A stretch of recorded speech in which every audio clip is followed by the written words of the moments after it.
Alors justement, l'âge moyen des clients de banque privée, il est souvent de plus de 65 ans. Ouais. Chez vous aussi? Et nous, on a beaucoup travaillé pour pouvoir baisser. On travaille beaucoup avec les entrepreneurs, donc des gens qui sont encore en train de construire en fait leur patrimoine.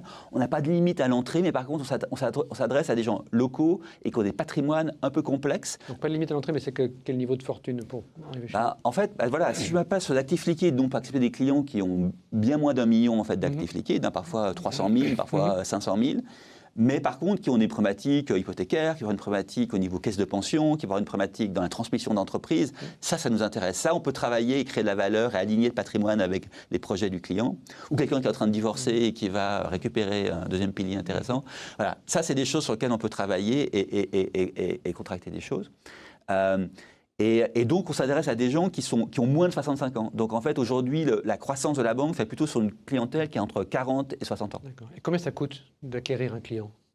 Alors, c'est pour ça qu'on fait beaucoup traditionnellement, dans les banques, ça coûte très cher. Ouais. Mais très cher, ça veut dire quoi? Si on fait une sorte de calcul comme ça, c'est entre 30 et 40 000 francs, si je fais un calcul un peu analytique pour savoir. Et c'est pour ça qu'on fait beaucoup de marketing digital aujourd'hui. On pensait qu'on serait les derniers, on a été plutôt pionniers, en fait, on s'est rendu compte en fait, dans cette approche. Et là, ça permet de baisser le coût d'acquisition du client à autour d'entre 2 000 et 5 000 francs, donc par rapport aux 30 000 ou 40 000 francs en fait. Donc ça, c'est hyper important pour pouvoir le faire, mais ça suppose des nouvelles compétences qu'on a dû créer et je pense qu'aujourd'hui sont assez performantes.